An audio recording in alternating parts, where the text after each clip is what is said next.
hard. Yay! Thank you so much for the reminder. I knew I was going to forget. Thank you, Nick, for the reminder. So yes, without further ado, this is connecting with medicinal fungi. So I want to give acknowledgement to the lands of which I live with. I live in the border between Southern Pomo and Coast Miwok territory, today known as Sebastopol, California.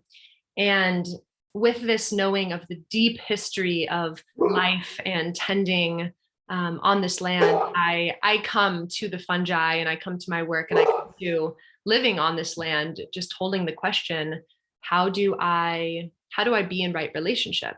And as a person of European settler ancestry, I don't know that I have an answer. I definitely don't have an answer. So I'm holding the question, and fungi, I feel like, really give me permission to be in the question and be in the mystery of that, of how do I also participate in this long legacy of tending and ecological health that has been on these lands for a very, very long time.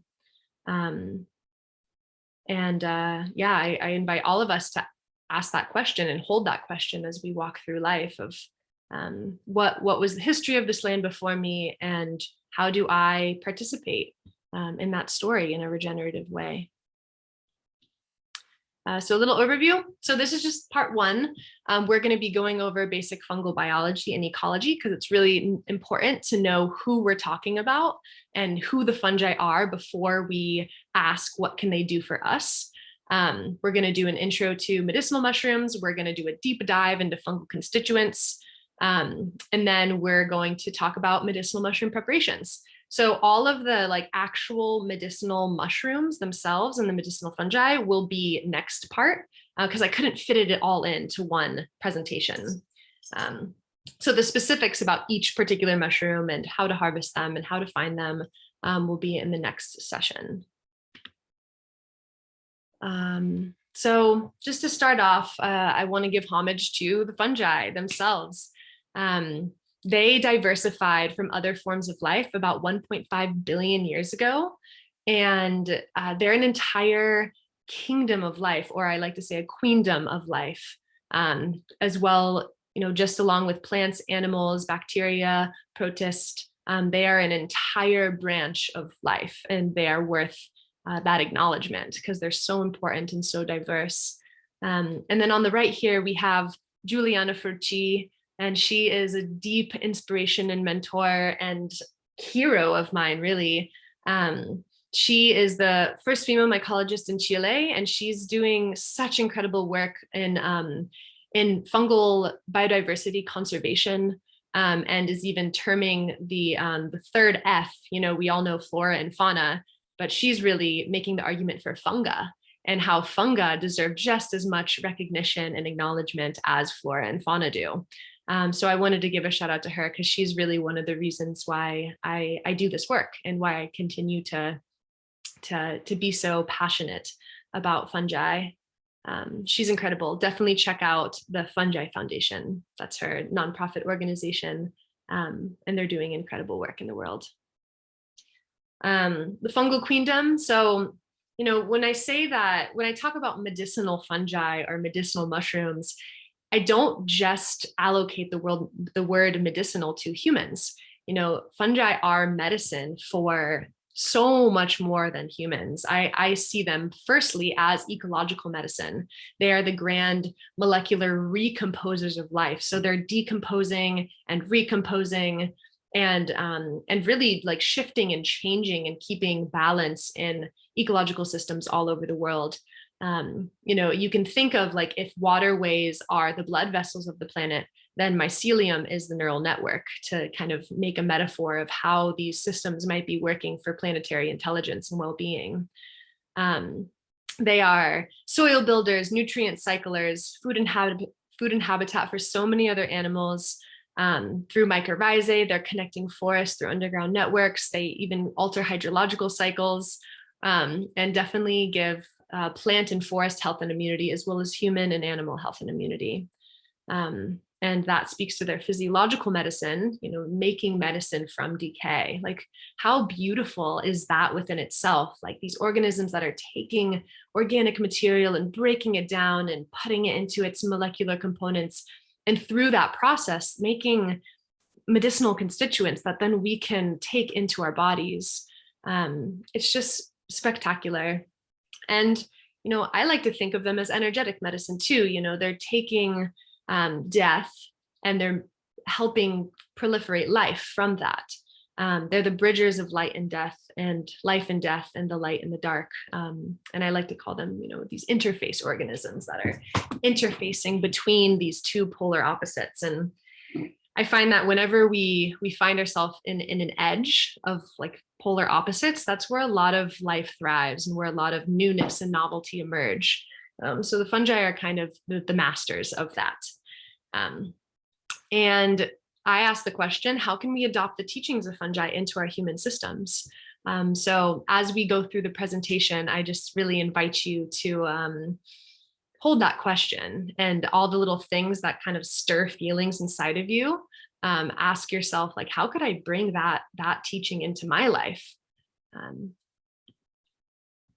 And yes, fungi are their own queendom, as I said. And this tree on the right is just a very, very basic rendition of fungal diversity.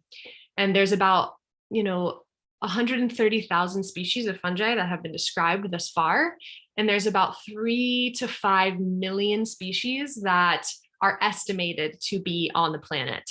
So that means if there are about 5 million and we've only, described 130,000, that means we know about 2.5% of the diversity of fungi on the planet, which is just nothing. And so at least we know we don't know. And we do know a lot, but it's very little in the larger perspective. And out of that, about 2,000 species are considered edible, and only about 200 or so are known to be collected for food and medicine. And I put known, in those asterisks because there are probably so many different species of fungi that are utilized by indigenous peoples that we haven't scientifically described. So I want to leave room for all of the fungi that are used in different cultures around the world that aren't necessarily the medicinal mushrooms or edible mushrooms that we know and think of, and just leave room for that mystery to still be there. And if we go over to the right, just quickly, we won't talk about the 3 branches to the far right, but we're just mostly going to be focusing on Basidiomycota and Ascomycota, which are above ground, fleshy macrofungi. And most of the mushrooms that we're going to be focusing on are actually within the very left branch, which is Basidiomycota, or club fungi. And I could talk a lot about what that means, but we won't focus too much on that. And this is really exciting. I just wanted to throw it on there real quick. It's the most updated, really beautiful illustrated version of the fungal tree of life. So, this is just, I can really only understand maybe 25-30% of this. I mean, there's so much to fungi that we just don't know. And when we talk about mushrooms, they're just the above ground or out of substrate fruiting portion of the fungi, but there's so many fungi that don't even make mushrooms, like our yeasts and our molds and all of these tiny microorganisms. Those are also fungi.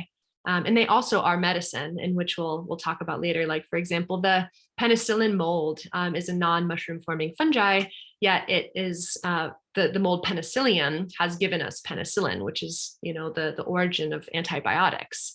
So it's very important to also remember that fungi are not just mushrooms, and they are a whole world within themselves.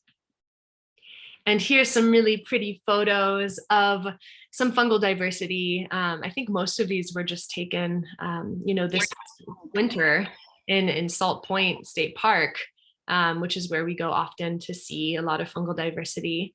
So yeah, just beautiful photos. And there's a handful of medicinal mushrooms on here too. And quickly going over the life cycle. it's important to know these things. The reason why I'm focusing on some fungal biology and ecology is because to work with organisms, to make medicine from organisms, whether it's plants, whether it's fungi, whether it's animals, it's very imperative, in my opinion, to know who the organisms are that you're working with and know how they function within their environment and how they live their lives, so that we can not just take and extract, but steward and understand, like, if you see a mushroom, where is it in its life cycle? And if I harvested it, how much impact would the disruption of that life cycle have? So here is a very basic rendition of the basidiomycete life cycle. So our big, gilled mushroom life cycle. And as you can see, I don't think I have access to my mouse, which is unfortunate. But we'll just start with the mushroom. So you can see the mushroom, and then you can see the spores falling out of the gills, the fertile surface of the mushroom, where the spores are produced. And then, they fly through the air, the water, on the backs of flies or on some type of animal vector. And hopefully they land on a fertile surface. And if the spores, are in that fertile surface, they will germinate. And then they will seek each other out. The hyphae will germinate out of the spores, and they will seek each other out in a process called homing, which I really love. They're finding their home within one another. And then if two compatible mating types find one another, they will cytoplasmically fuse, which means all of their like gooey cellular contents just kind of like merge and become one. And they'll have two nuclei within their hyphae. And then this happens, and then now that they have this homing process complete, they can branch out and diversify and create these large, elaborate mycelial networks that we've all probably heard of at this point. And it's the mycelium really that is like the body of the fungus, and the fungus lives most of its life in this mycelial phase. This is where the fungus seeks out habitat and seeks out water and nutrients and releases enzymes and breaks down food and reabsorbs it through their mycelial walls. This is really, the juice of the fungus itself. And then after, the fungus gets its needs met, and when it's ready to reproduce through many different types of environmental signals, a young mushroom will form, also known as a primordia. And in that young mushroom, all those cells will basically just swell with water, and then the nuclei will fuse to create new genetics. And then a mushroom will form, and these like new genetically diverse spores will come out of that mushroom. So it's a very complex process. I'm just like trying to give the basics so that there's, a basic understanding around the fungal life cycle. And also it's, like I said, it's important to know. So if if I'm foraging for a turkey tail, it's pretty turkey tail, and the mushroom is like very, very tiny, and I don't see a lot of the pores, the fertile surface, I can probably, I can induce the fact that that mushroom probably has not sporulated yet, and I wouldn't want to harvest that. But if you harvest a mature turkey tail, one that's like really big and that has these like long tubes on it, these long pores, you can be pretty confident that that mushroom has thoroughly sporulated and given its genetics into the world. And as we all know, genetic diversity is very important. Genetic diversity equals resiliency. So that's what I'll say on that. And we'll quickly also touch on the different types of mushrooms and talk about their nutritional modes. I like to, for simplicity, break down the nutritional modes of different types of fungi into 3 categories. So there's mycorrhizal, which you see on like the top right. There's saprotrophic, which you see on the bottom right, and then there's parasitic, which you see on the left.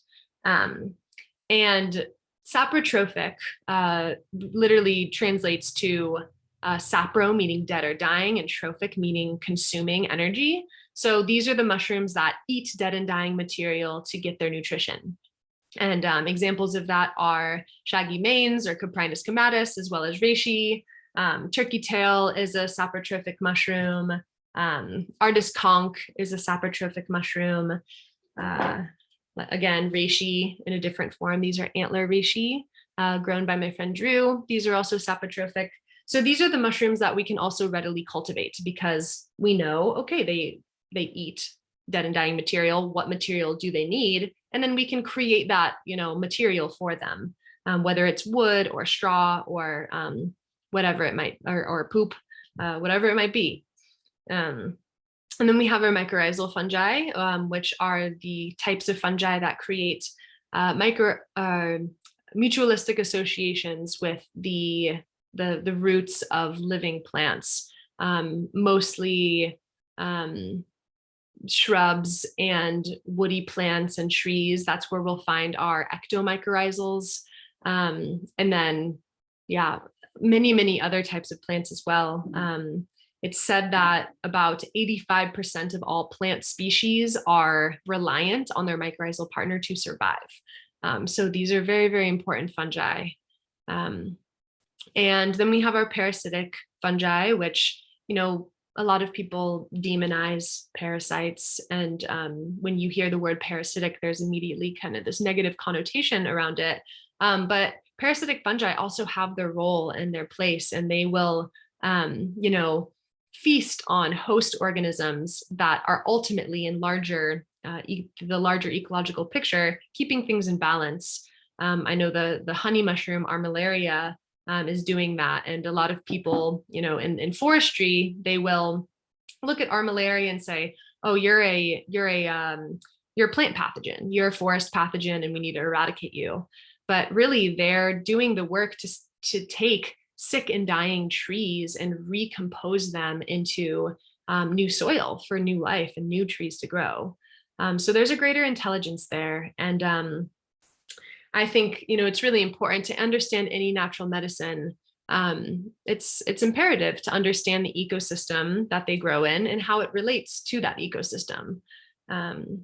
Especially as, if you're wanting to forage your own medicine, finding the mushrooms is essential to knowing its ecology.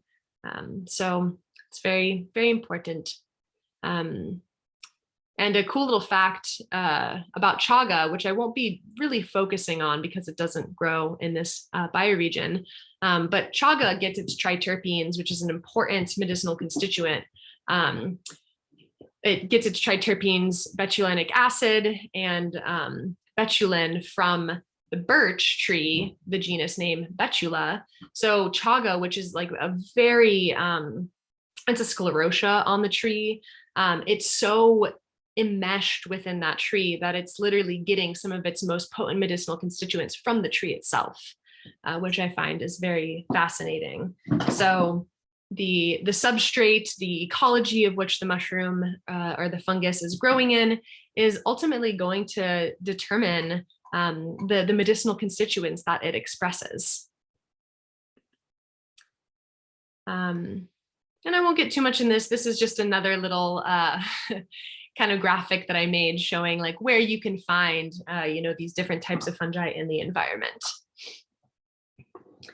This is a graphic I made for the Sugarloaf State Park, that Rife and I worked on for the Sugarloaf State Park fungal pamphlet. And so if you're ever at Sugarloaf, keep an eye out for this. I don't know if they're printed yet, but they'll be there soon. And we won't focus too much on this. This is just highlighting the different types of mycorrhizae. And yeah, we won't go into this, but it's very fascinating. If you have more questions, you can talk to me in a different thread about it. And then on the left here is some really beautiful mycorrhizal mushrooms that we've found over the past couple of years. Some of our favorite and most cherished edible fungi, which are also medicinal inherently, are mycorrhizal mushrooms like the chanterelle and matsutake, black trumpet, porcini, candy caps, hedgehogs. Those are all mycorrhizal. So they're all associating with living trees. And it's really important if you want to find these mushrooms to know what trees they're associated with, because one doesn't really exist without the other. Quickly speaking on anatomy, you know, just as important as the life cycle itself, it's important to know, you know, what the features of a mushroom are.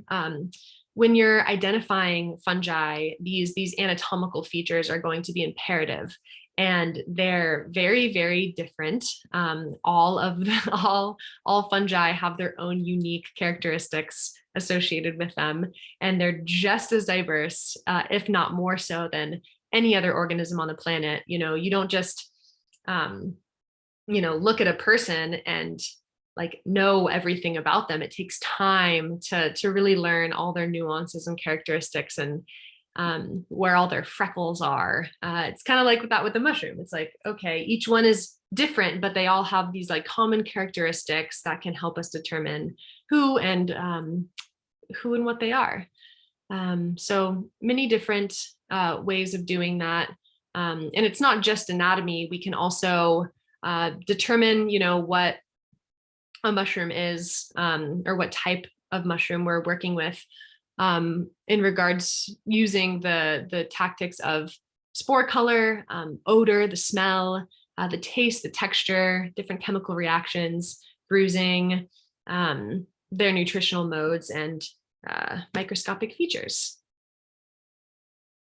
And like I said, mushrooms are just the sexual reproductive structure of the fungus. So most of the fungus is spending its life in that mycelial phase, and the mushroom is just the reproductive structure, making the spores and doing the good work.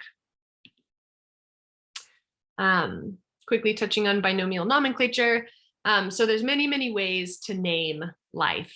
We have common names, we have cultural naming based on what region of the world you're in, and what culture you are and you practice, as well as there's binomial nomenclature, which does really come in handy because it is a worldwide accepted form of naming. So, you know, there's many different common names that could be used for a single mushroom. For example, reishi. There's many different species of reishi. Reishi is not just one species of mushroom. Reishi is like an entire genus, and I think there's like 27 different types of Ganoderma. So it helps a lot when we talk about reishi to know what species are we actually talking about. Specifically, when we get into studies of reishi and the medicinal constituents within reishi, it's really important to know, like, what species are you actually working with? Are you working with Ganoderma organense? Are you working with Ganoderma applanatum? You know, these are all reishi. So that's important. And the names are often descriptive, or they're named after people who found them, which is kind of boring. So polypores are well, the family of polypores, which is Polyporaceae, is a really important family when we talk about medicinal mushrooms. And there's like most of the mushrooms within Polyporaceae are either non-toxic or medicinal. There are a lot of medicinal polypores. Most of what I have sitting in front of me are polypores, which means they have these tiny little pores on the underside. And this is their fertile surface. These are where they're producing their spores. And, you know, there are some people that say, oh, well, there's no toxic polypores. And I just want to like demystify that, because there are toxic polypores, specifically toxic mushrooms within Polyporaceae. One known as Hapalopilus nidulans, which grows all over the world, and it looks like that on the far right-hand side. So basically, the takeaway from this is polypores are generally safe, meaning they're a really good mushroom to start foraging for, but just don't go taking any polypore off of a tree or log and making medicine with it, because that's just not a good thing to do with any mushroom. It takes time and practice, but polypores are a very safe place to start. And here's some really pretty photos of showing the diversity of pores, but not all these mushrooms are necessarily within Polyporaceae. There's some within Boletaceae, you know, some Swillis and Boletes, but there's just the diversity of pores in these mushrooms are so beautiful. and really dynamic and artistic. A quick, well, I mean, I could do an entire presentation just on this part, but it doesn't feel right to talk about medicinal fungi without honoring the deep, deep history of medicinal fungi, starting from, the diversification of fungi in general. They, as in like mycologists and archaeologists, recently, I think this paper came out last year, found a fungal fossil that's dated to 1.3 billion years old in the Canadian Arctic. So I think before we were going off of like, oh, fungi diversified about, a billion years ago, maybe even less. But this sets the clock back to about 1.3 billion years. So they're very old organisms. Talk about ancestors of all ancestors. And then from that point, human beings from all around the world have been co-evolving with fungi in their own respective ways, and using their own bioregional intelligence to use the fungi that were growing near and around them for many, many different things, from food, from medicine to textiles, for fermenting as a means of preservation, for ceremony, for spiritual practices. So some that I listed here, are in Northern Africa, including Algeria, Libya, Chad, and Egypt, which, their ethnomycological use is dated back to about 10,000 years ago, which is incredible. And then in Mesoamerican cultures that about 1,500 years ago, maybe you've heard of Otzi the Iceman. He was found in the Alps, and he was carrying birch polypore, Fomitopsis betulina, as well as a tinder conch, Fomes fomentarius, in his little medicine pouch. And his body was dated to be about 5,300 years old. So there's been use of fungi for a long time. And then used prolifically in traditional Chinese medicine, starting around 800 current era, in Northern Europe, where my ancestry is from, use of fungi for food, as well as use of Amanita muscaria in ceremony. So many, many different ways of using fungi. And I definitely recommend you to, in connecting with your own ancestry and your own lineages, see how your people used fungi, because I guarantee you somewhere down the line, there has been fungal use. And it's really beautiful to see, how did my ancestors interact and connect with fungi, and are those same fungi in the area where I'm living? For example, Amanita muscaria, a mushroom that was used deeply by my ancestors, it grows prolifically where I live. So there's that cord, that remembering process that can be created from that opportunity. As well as the ethnomycology in this area of the indigenous people of California is deep and rich. And I am so grateful for MCAT Harrison and Frank K. Lake and their paper that they published, which is in the top left-hand corner here. It's a very thorough and very long paper on the ethnomycology of indigenous Californians. And it's really beautiful. There's uses, there's the indigenous names of the mushrooms. Absolutely recommend reading and studying and sitting with, so that we can remember the way that these fungi were worked with for tens of thousands of years before this moment. And then, my ancestry from Northern Europe, in Iceland, Norway, Scandinavia, Iceland, Norway, Sweden, they also use mushrooms prolifically. There's this kind of debate around mycophilic and mycophobic cultures, and Europe is definitely more of a mycophilic culture, meaning embracing fungi, as well as like different regions of Asia. And there's the fungi just are so deep and vast, and the fungal uses are deep and vast. Whether it's eating or fermenting or pickling or making medicine or using in ceremony, there's many different things that our ancestors did with fungi, including making textiles, which is a really, really cool practice that I want to start exploring as well.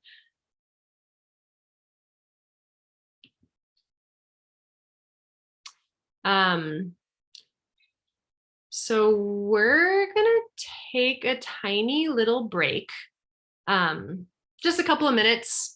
I know it's a lot of information, and if there's a couple questions that feel like really pressing, I would love to just open up the stage to invite other people's voices in here to ask questions or to like share something that you found really interesting. Yeah. Anyone?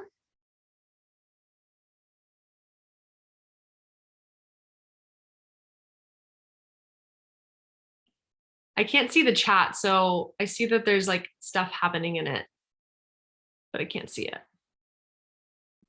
You're good, Tay. Keep going. It's been just a few comments. There was one earlier about the estimation of species and how that process is done, and I really have no idea. The thing that comes to mind for me is what I put in the chat, and we can look at that later and talk about it. But do you know how that process is done, the estimation? Honestly, I don't know. It's a really good question. You know, I would imagine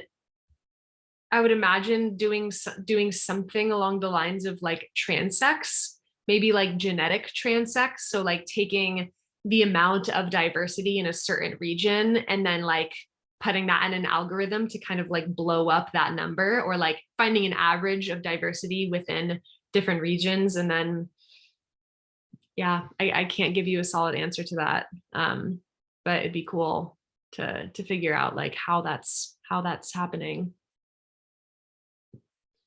Fungal taxonomy is definitely not my strong suit. So we're that was a good intro to fungi in general, and now we're really going to start getting into medicinal fungi. Let's see. I don't know why I can't move this. Give me 1 second. I'm having a, why is this not working? Okay, there we go. So, so our leading causes of death in the US are by number: heart disease at 660,000, cancer at 600,000. And the fourth, I found this really surprising, the fourth leading cause of death in the US annually is from prescribed medication. So that immediately raises a red flag for me of like, whoa, if the fourth leading cause of death is from prescribed medication, then like we need to rethink some things. So we are in that process of rethinking and recalibrating. And we're as a culture, I think in the US, we're really catching on to different forms of holistic medicines. And mushrooms are definitely having their moment and making a boom. And in 2020, the global medicinal mushroom market was at about 5.2 billion or 52 billion. And in 2027, it's estimated to reach about 91 billion. So that's a huge number. And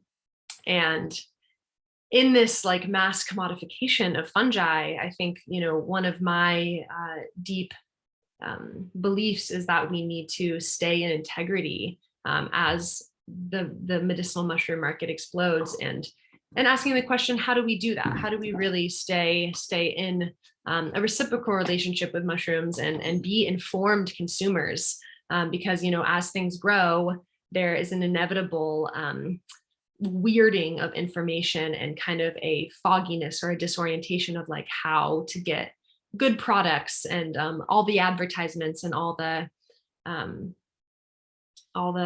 confusion. So mushrooms have an incredibly high safety profile. Even in regards to the consumption and in the studies of mushrooms, and biomedicine doctors, the FDA, big pharma, you'll often hear their claims that there's not a lot of trials, they're lacking in studies, and this just isn't true. There are so many different trials, both human clinical studies and in vitro and in vivo studies regarding working with fungi. And, even though there's so many trials, there's also a lot of room for more, and millions and billions of dollars are funneled into synthetic chemical research. So why can't we get the same amount of funding for medicinal mushrooms, these medicines that we know are incredibly safe?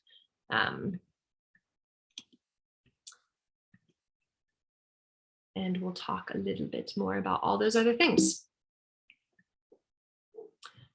So starting off, what are we looking for in studies? And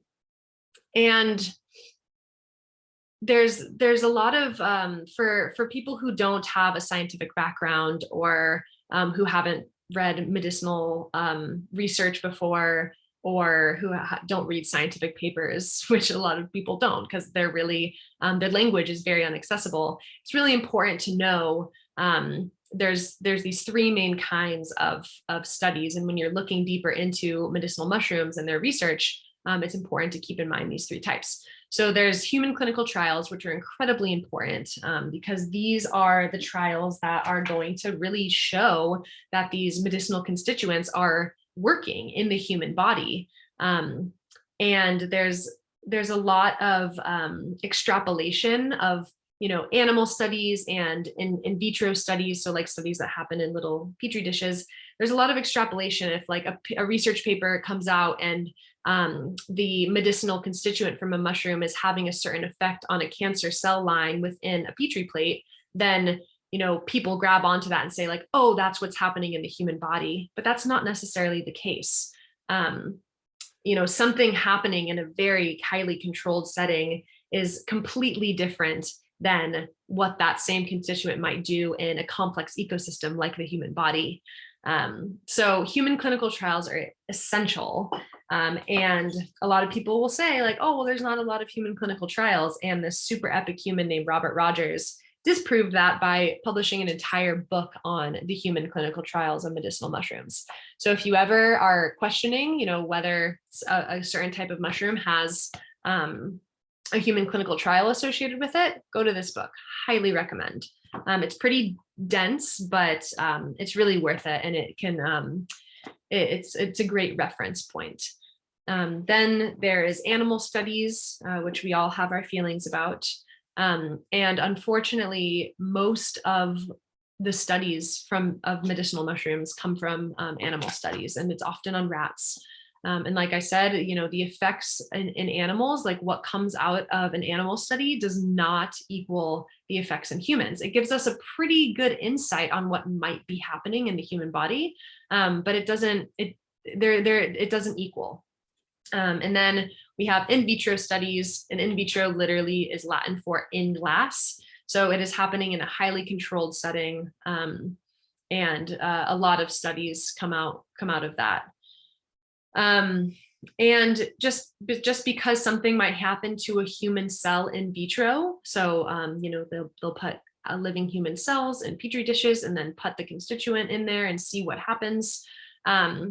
That doesn't mean that that's going to happen to human cells in the human body. We need a proper gut microbiome to even break these specific types of bonds to have the medicinal effect. For example, triterpene glycosides, which is a really important constituent we'll talk about later. It's actually the metabolites of the broken down molecules of the triterpenes that have the effects. So this is basically saying, just be careful, like be critical when you're reading these papers, be observant, like what type of study is this? How are they testing it? What's the sample size? It's really important to keep a critical eye when we're reading these papers. And I do my best to stay as critical as possible and to try to not extrapolate outside of what I feel is actually true. Which unfortunately a lot of medicinal mushroom companies are extrapolating like crazy, and they see one paper of something that happened of in vitro, and then they make a product and say like, oh, this mushroom does this because it happened in a petri dish, but that's not what might happen. And there's a lot of harm that can come from that, because people will believe that and say like, oh, this mushroom can cure XYZ because this company said it would. And if there's no research backing that, then it might, lead people down the wrong path.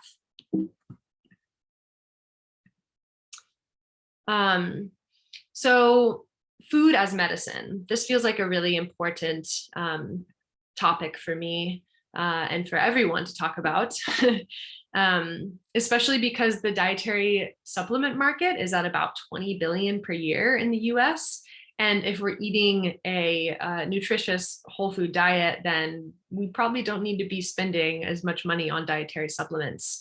And mushrooms are an incredible, I don't even want to say supplement, but I think an essential component to a deep nutritious diet, because they are incredibly high in minerals like phosphorus and potassium, as well as in trace minerals that is usually lacking from our diet and lacking from our foods, because those trace minerals are lacking in the soils that our foods are grown. So mushrooms have those inherently within their fruit body. They're high in vitamins, so they contain all the B complex vitamins, including B12, almost as much as meat. And from what meat, I'm not sure. I got that from this book, so it doesn't elaborate on that, but I'd be curious to follow up with that statistic. High in complete protein, so they contain all 9 essential amino acids, which makes something a complete protein. Things can have protein but not be a complete protein, but mushrooms are a complete one. They're one of the highest foods in dietary fiber of any food by dry weight, both soluble and insoluble fiber, which is really important to feed the diverse ecology within our GI tract. And there's a lot of research coming out showing that eating a diet high in fiber is one of the best ways to prevent a wide range of diseases, specifically neurodegenerative diseases and cardiovascular diseases, but a whole wide range of many other things. The gut is, as many of you might know, very, very important. And they're just so delicious. There's so many different types of edible mushrooms that we can be in relationship with and learn about and uncover and nourish the diversity of our gut biome through all these different forms of nutrients. All of these photos are of edible species of fungi that are found in this bioregion. And when it comes to identification of edible and medicinal mushroom species, which we'll go much more deeper into next class, this is the book. This is the book to do it for those California folk who are on the coast. Mushrooms of the Redwood Coast is basically like my Bible. It is an incredible book. So that's a good place to start. But this is, all you have to look forward to as you get deeper into edible and medicinal fungi. And I'm one to say that if you can eat a mushroom safely, it is inherently medicinal. And we will find out more about that in the next couple of slides. So this is an epic chart of major nutrients for mushrooms from this book, Christopher Hobbs' Medicinal Mushroom Book, an incredible guide with really, really pretty pictures. It's very easy to read. much more accessible than Christopher Hobbs books, even though those are great books. This one's really good for beginners. So this is a chart from there, and I just pointed out a couple things. So chanterelles, for example, have 5 to 10 times more amount of potassium than a banana. And porcini have over twice the amount of vitamin D2 than egg yolks. So it's amazing how nutrient dense all of these fungi are. And I definitely recommend, especially if you're a plant-based person, be a plant fungal-based person. Because as someone who was vegan for a very long time and vegetarian for some years after that, I felt a decline in my health over time. And incorporating both eggs and mushrooms into my diet like radically changed my levels of energy and my moods and my hormonal balance. We need these nutrients. Okay, how are we doing on time? Good, we're getting there. I'm gonna take a little sip of yummy probiotics and cool down. It's really hot in this room, and I wasn't anticipating that, so I'm like kind of sweating a little bit, but it's fine. It's starting to cool off outside, Tay, if the window isn't open. Yeah, the windows aren't open. It's fine. It's starting to cool off a little bit in here. It's been so hot. It was like 95 today. I just feel like my body hasn't regulated to the summer heat yet. It's a lot. Okay, so we went over basic fungal Great pictures, by the way. What'd you say? What was that? I heard a voice. It's great pictures. Oh, thank you so much. Yeah, we have fun with photos. I will give a lot of photo credit to Ryath. A decent amount of these photos are ones that he took, but they were always on co-collaborative adventures. So I feel like I also I have the right to use them, and he has given me permission. So thank you, Ryath. All right. So this is going to get a little bit deeper into chemistry and biochemistry and biology. I have a background in biology. I don't think I said this in the beginning, but I have a bachelor's in biology and environmental science. So looking into these deeper, biochemical pathways kind of came second nature to me. Like I have a much deeper understanding of this terminology. But for those of you who don't have a background in science, or a lot of these words might seem confusing to you, I just invite you to be kind and compassionate with yourself, and don't immediately go to this place of like, I'm never going to understand it. It's too much. I was there once, and over time and with repetition and with lots of teaching and lots of guidance, you will begin to understand some of these things.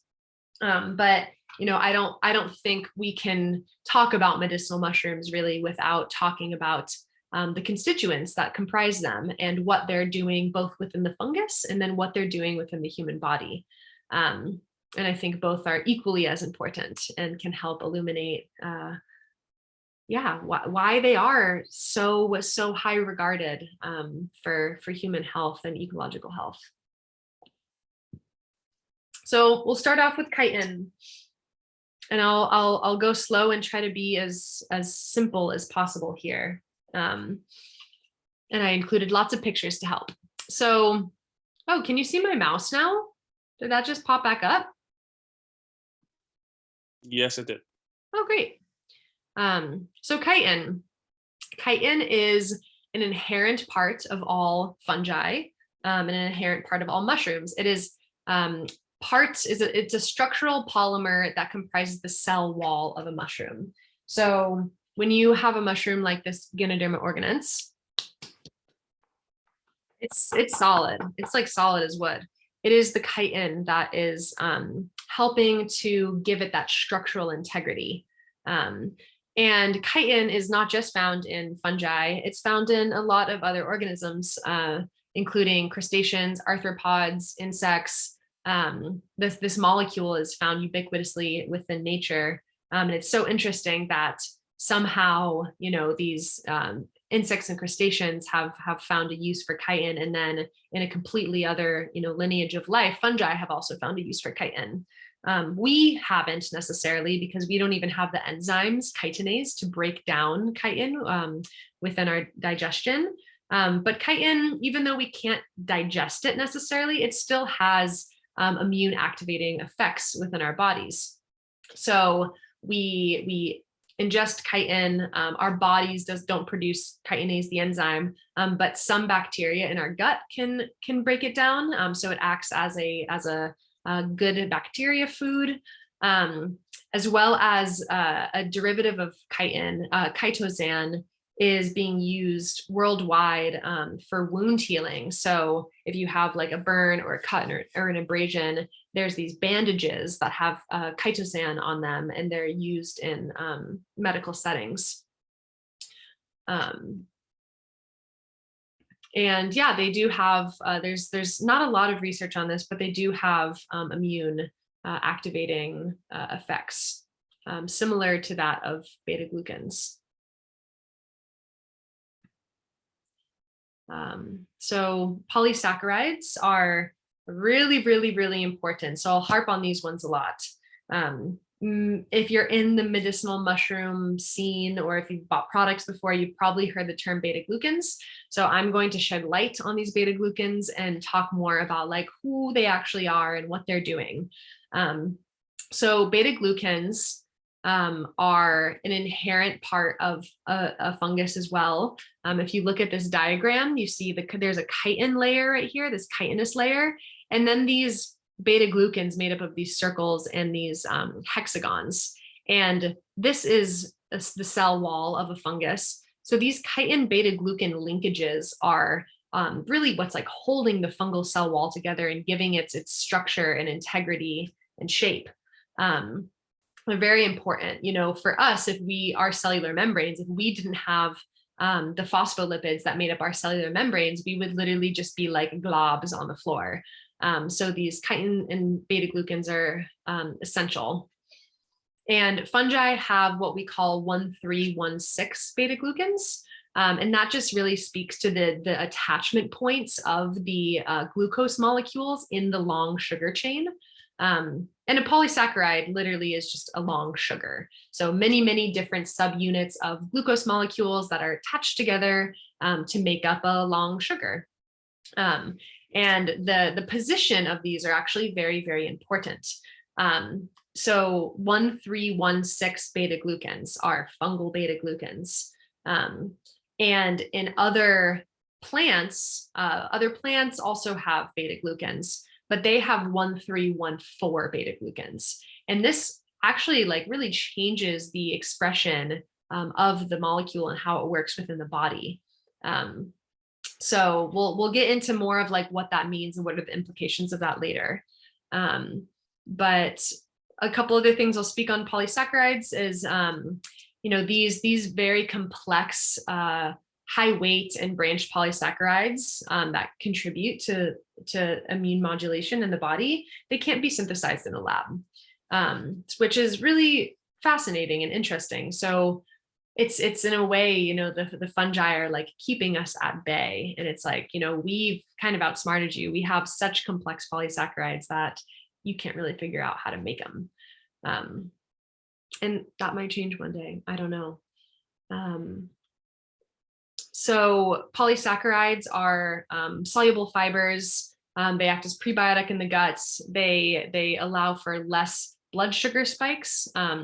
They basically allow dietary glucose to be absorbed more gradually. They act as antioxidants and decrease damage to the cholesterol within our cells, as well as lowering cholesterol. They undergo this incredible process where they actually bind to bile acids and help them excrete through the body and not circulate in our body.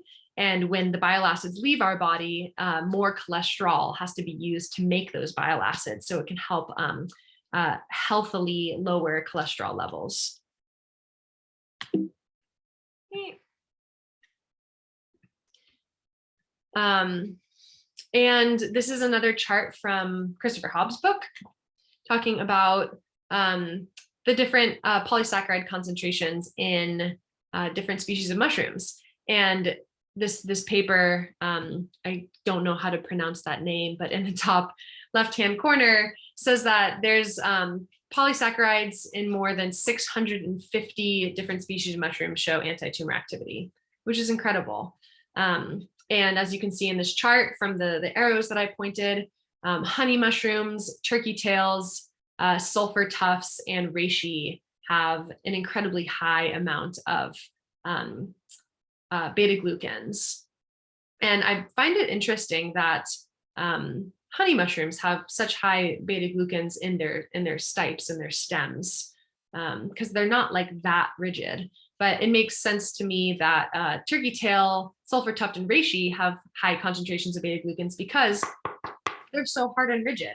And it doesn't work for every mushroom, but usually the more rigid and like hard and tough a mushroom is, the higher amount of beta glucans that they'll have, because they just have that much more beta glucans in that cell wall, keeping things really structurally integral.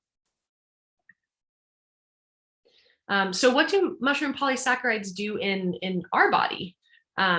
They basically undergo this incredible process where we take them into our bodies, and they are, the polysaccharides are so rigid that they make it through the digestive system. We actually don't break them down, and they make it into our intestines. And this is where they interface with what is known as gut-associated lymphoid tissue, or GALT.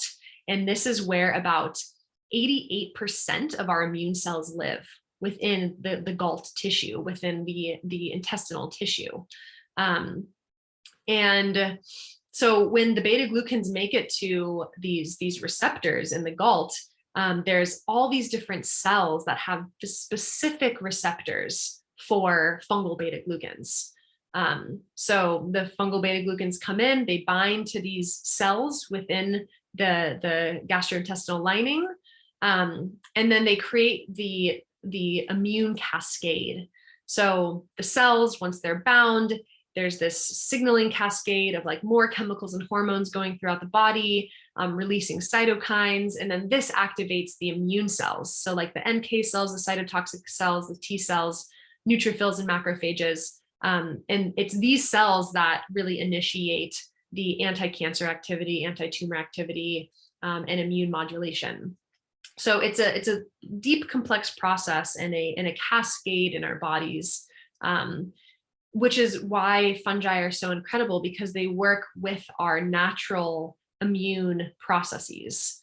And this is a huge part of immunomodulation, where it's not like a foreign chemical that's going in and just spiking the immune system.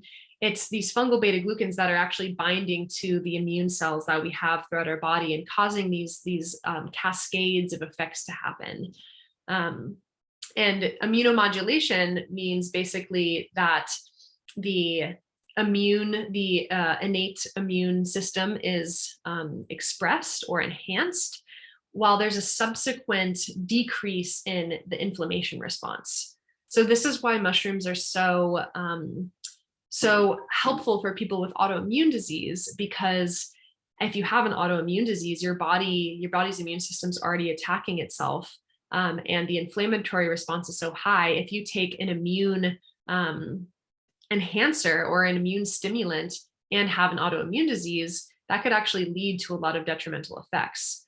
But immunomodulators can help suppress that inflammation response while still exciting the immune system, or the innate immune response. So it's this beautiful balancing act. And one of my mentors on a sitcoff calls it biological response modifiers, because that's what they're doing. They're taking our biological responses and they're just modifying it to find this nice, beautiful homeostasis within the body.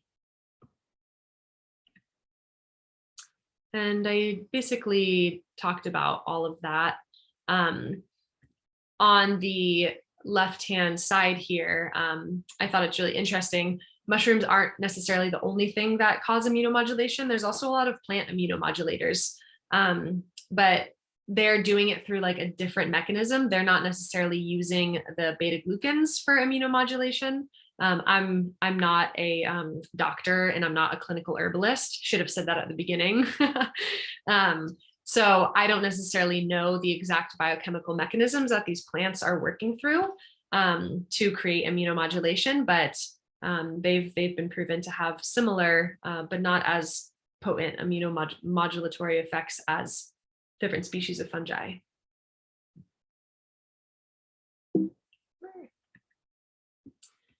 So that's polysaccharides for you.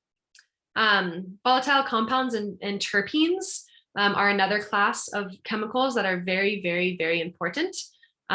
We'll start with volatile compounds. So these are the compounds that give mushrooms their smell. They're very light molecular weight, so they volatilize really easily in heat.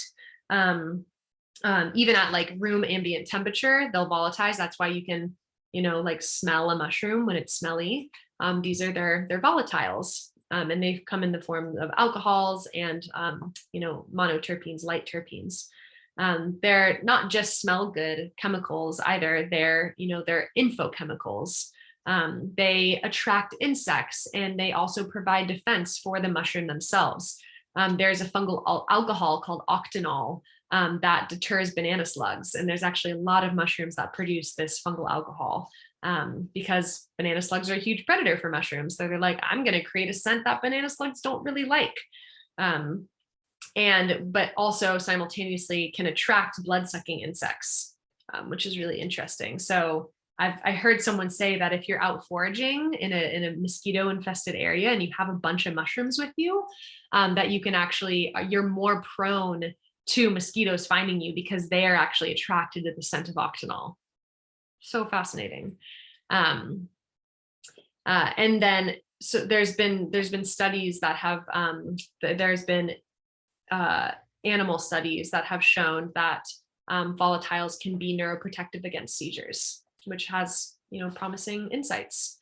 And then at the bottom right here, on the bottom left-hand side, this is a super epic mushroom smell wheel that a couple folks that I've Willoughby I've taught with before, but Isabel and Willoughby created this mushroom smell wheel, and you can't really see it here, but I just go on Google and type in like mushroom smell wheel by Willoughby and Isabel, and it's like the coolest thing ever. It goes into like all the different scents and like different descriptors of those scents.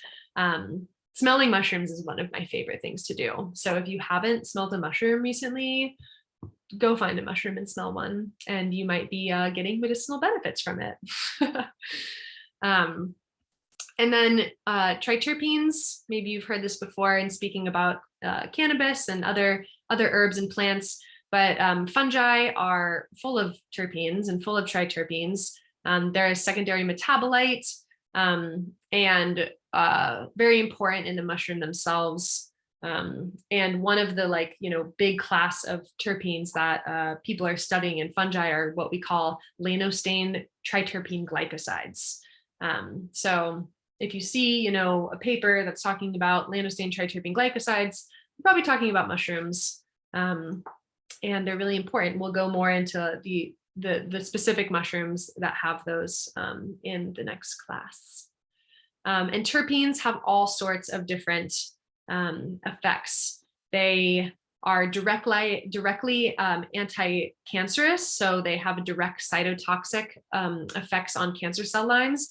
They're antiviral, and they're literally preventing the viruses from leaving one cell and infecting others through what's I'm mind blanking on the word, neuraminidase is this like enzyme that viruses make to cleave a cell and to like break out and leave and go to another one. So these triterpenes can prevent the production of neuraminidase. I might be butchering that, apologies. They can help treat hypersensitivity, and they're anti-inflammatory, and most triterpenes are bitter. So bitterness goes a lot farther than just the taste buds. They can actually stimulate the vagus nerve and elicit the rest and digest state, which is really important for our bodies and for our digestion. Oh, and I forgot to mention with the polysaccharides, each of these different classes of chemicals have their own extraction methods, which is really important when talking about making medicine. So for polysaccharides, the extraction process is by boiling the mushrooms in water for anywhere from 2 to 12 hours, anything over 2 hours at 100 degrees Celsius or lower than that. You don't want to just like singe them, but boiling temperature. And then with the triterpenes, they're not water soluble, so they're ethanol and fat soluble. So you can do a ethanol extraction or a fat extraction for triterpenes and volatile compounds, which we'll talk about in like the actual medicine making processes. And yeah, mushrooms. This is a graphic by Anna Sitkoff talking about the antiviral mechanisms.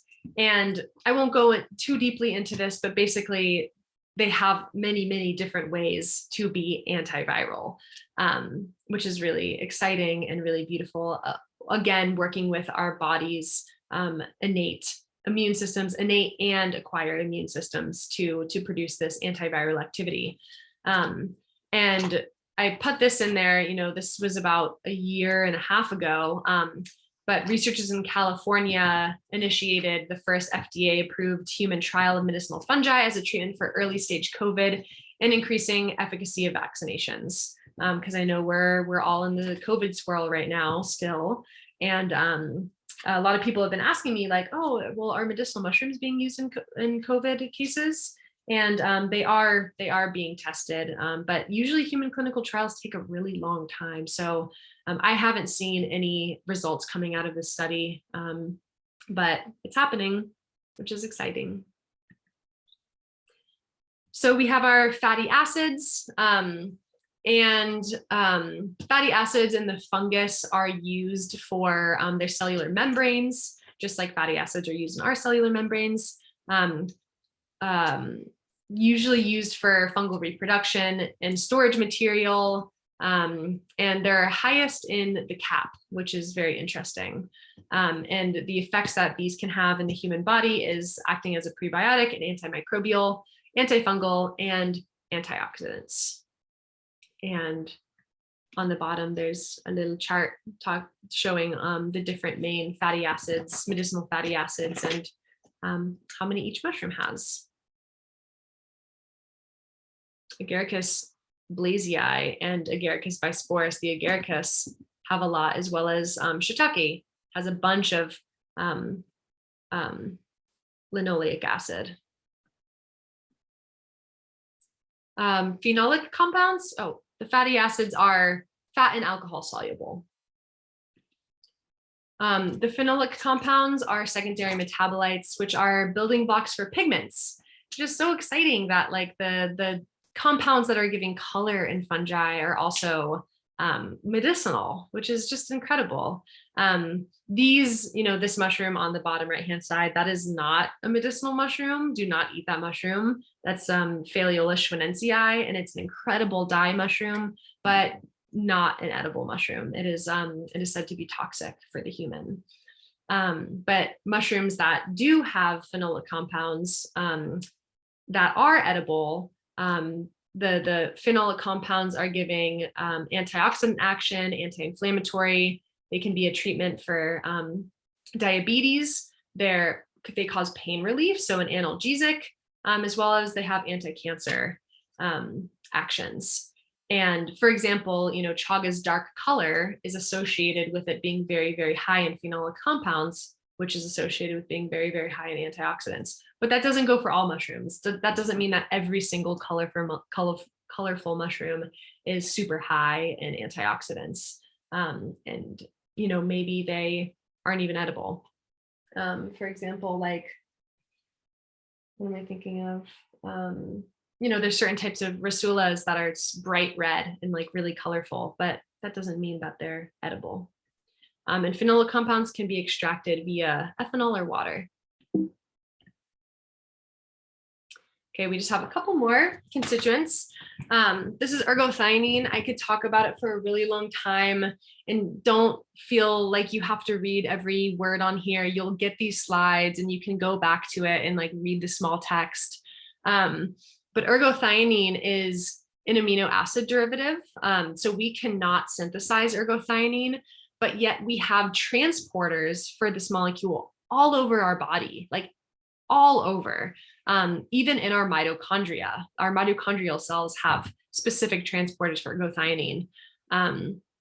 It is made by fungi, certain types of soil bacteria, and cyanobacteria or blue-green algae. And it is incredibly bioavailable. So the studies have shown that gram for gram, every gram of ergothioneine put into someone's mouth has been absorbed within their body. And it stays within our cells for up to a month. Our cells hold onto it and store it. And as well as it passes the blood-brain barrier very easily. And it's a powerful antioxidant and cytoprotectant. And it's an antioxidant because one of our main antioxidants that we do make in our body, which is called glutathione, it takes about 7% of our total daily energy to produce glutathione, which is a lot. To produce one amino acid, it takes 7% of our entire body's energy to do. It must be a very important molecule. And when we're in high levels of stress, there's a lot of oxidative stress happening, which means that there's a lot of DNA damage happening, which can easily lead to neurodegenerative disease and lots of other different issues.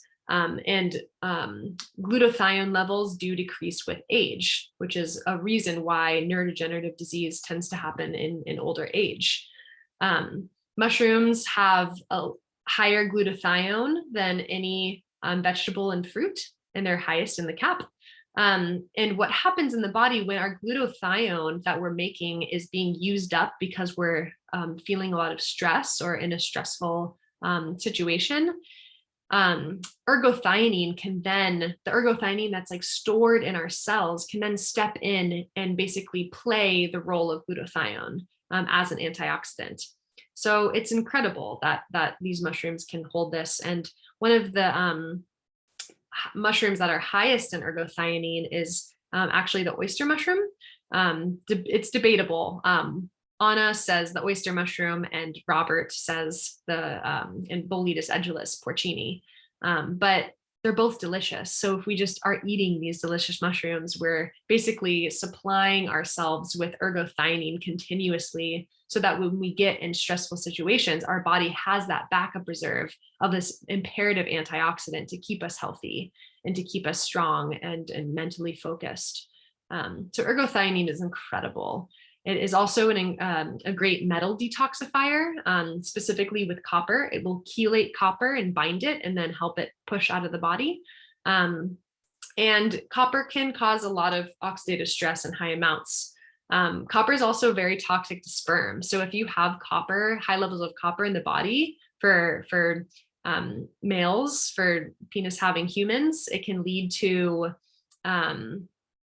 the damage of sperm.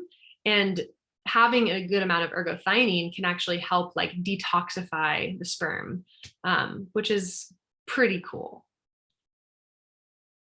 And ergothioneine can be extracted in water. Basically, a hot water extract can extract ergothioneine. Hey, Tate, Yeah. Aaron Rose just asked the question, why does oyster and porcini need to be cooked for 5 minutes to be soluble? On the like, Aaron, do you want to clarify if you want to unmute? Like, do you mean only 5 minutes, like compared to 2 hours, or what's? Yeah, on this slide right here, it says that the ergothioneine is water soluble, and the Tay said that the oyster and porcini were the highest concentrations, and I guess I'm wondering why heat is needed for our bodies to digest. Or am I understanding the ergothioneine correctly? Yeah, that's a great question, a great clarifying question. So ergothioneine is water soluble, and the ergothioneine is bound up in the fungal cell. So first you need the heat to break down that chitin beta glucan bond in the fungal cell to really like get into all the other goodies held within the cell walls. And then to solvate the ergothioneine out of the cell, it's recommended, that you cook the mushroom for over 5 minutes, just to really to break the bonds that are holding the cell wall together and holding ergothioneine within the fungus, and really make it available for human digestion. Awesome. Thank you so much. Yeah, and I always recommend cook your mushrooms. There's so much that you are missing by not cooking your mushrooms. They're basically just like end up being soluble or insoluble fiber if Right. you cook fungi. But once you cook them, all of these different things become available for the human body. Excellent. Thank you. Yeah. I'm gonna skip over that. Vitamin D, ergosterol. So mushrooms can synthesize vitamin D just like we can. But they do it in a little bit of a different way. So in our cells, we have cholesterol in the cell membrane. And then when UVB rays hit cholesterol, it turns into cholecalciferol, which is our vitamin D3, which is super essential for calcium uptake, phosphate absorption, bone health, immune function, prevention of diseases, so many different things. So the vitamin D is essential. In fungi, they have what's called ergocalciferol. They have ergosterol in their cell walls. And then when UVB rays hit that, it turns into ergocalciferol, which is vitamin D2, as well as they can synthesize calciferol, which is vitamin D4. And these forms of vitamin are not necessarily vitamin D3 that we make, but they are readily absorbable in the body. They're not like as bioavailable as ergothioneine, but we can uptake fungally produced vitamin D and use it. And it plays a similar role within our bodies for all of these different functions. And the easiest way to do this is just having your mushrooms, whatever mushroom it is. You can go to the store and get soft-bodied oyster, shiitake mushrooms, whatever it might be, and you just put them gill side up or pore side up and let them dry in the sun it depends. I've read a bunch of different things in different places, but what Stamets says is that just for 2 days, and you can do it for 6 hours per day, the international units of vitamin D increased by, I don't know what percentage that is, like 460%, something like that. So basically the vitamin D will synthesize and it will increase by a lot. And then I've heard other things that say that you can just, leave them in the sun for 15 to 30 minutes and the vitamin D concentration will increase from 10 to 100% or 10 to 100 times. So regardless, just put your mushrooms in the sunshine and they will produce their own vitamin D that is available to us. And if you live in a northern climate, like my friends in Oregon, Washington, British Columbia, Alaska, Northern Europe, places where it's cold and dark for a majority of the year, during the summer, you can, take your fungi and leave them in the sun to synthesize this vitamin D, and then ideally like extract them, make a extract powder, which we'll go over in just a moment. And then capsule them, and then you have your own vitamin D supplements that you can take throughout winter. So that's a really amazing thing that you can do with fungi.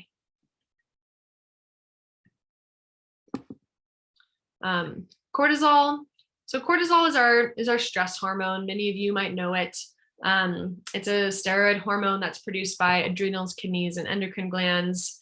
When the stress is high, when your stress levels are high, cortisol levels are high, and thus the immune system is suppressed. Many medicinal mushrooms can lower levels of cortisol in like a gradual, healthy way, allowing the immune system to really like kick back in.